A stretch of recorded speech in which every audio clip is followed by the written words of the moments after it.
ابن الكابتن معتمد جمال نزل صورة بيقول فيها إن إحنا صبرنا وضيعنا عروض مننا من أندية كبيرة في الوطن العربي عشان خاطر مستنيين الزمالك، وفي الآخر الزمالك بيقول لنا هنجيب مدرب أجنبي ومعتمد يبقى مساعد ليه علشان هو عارف الأمور يقدر يظبط أوضة اللبس. ده مش قمة الأنانية. هو الواحد ما يقدرش يقول عليها أنانية لأن أنت مدرب محترف بتلعب، أنت وافقت إنك تدرّب من غير عقد، دي قلة احترافية مش أنانية. ما فيش في الشغل أنانية ومشاعر ومحبة ومش عارف إيه، لو هنتكلم ورقة وقلم. إنما لو هنتكلم في الصح بقى، الراجل تعب معانا، خد أصعب دوري في تاريخ الدوري المصري، يمكن مش هاقول لك في تاريخ الزمالك، في تاريخ الدوري المصري. لعب ولا حاجة بدون إمكانيات، فأقل حاجة إن إحنا نرُد له الجميل إن إحنا نصبر عليه، الراجل شغله كويس. المدربين الأجانب عملوا إيه زيادة عنه؟ بالعكس أنت مشّيت فيريرا وجِبته هو اللي نهى لك الموسم صح، كان يقدر يكسب كونفدرالية لولا ضربة الجزاء بتاعة شحاتة، وكسب الدوري والدوري الأصعب يعني زي ما قُلت.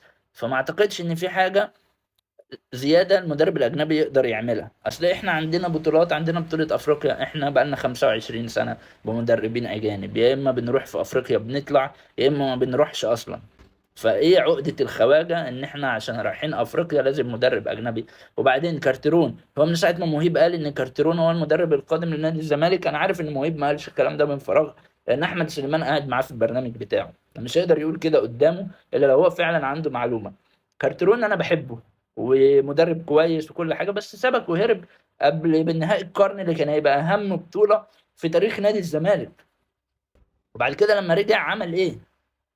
يعني ما فيش أي. بعدين مدرب أجنبي من غير صفقات هيعمل إيه؟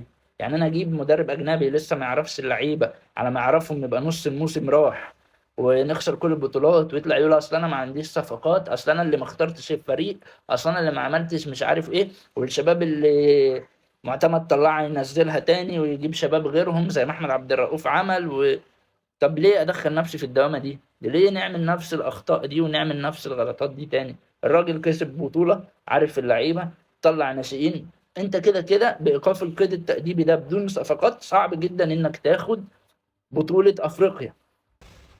طب مين اللي هيقدر يوصّلك فيها لأبعد مكان؟ مُعتمد جمال.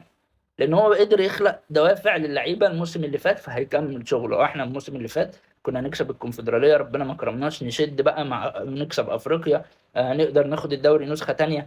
وبعدين كمية الضغوطات اللي مُعتمد واللعيبة دي اتحطّوا فيها الموسم اللي فات، دي كبّرتهم 10 سنين قدّام.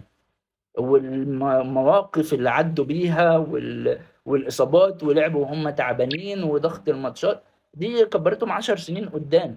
زادت خبرات مُعتمد جمال، عملت خبرات لمُعتمد جمال عمره ما كان هياخدها في حياته.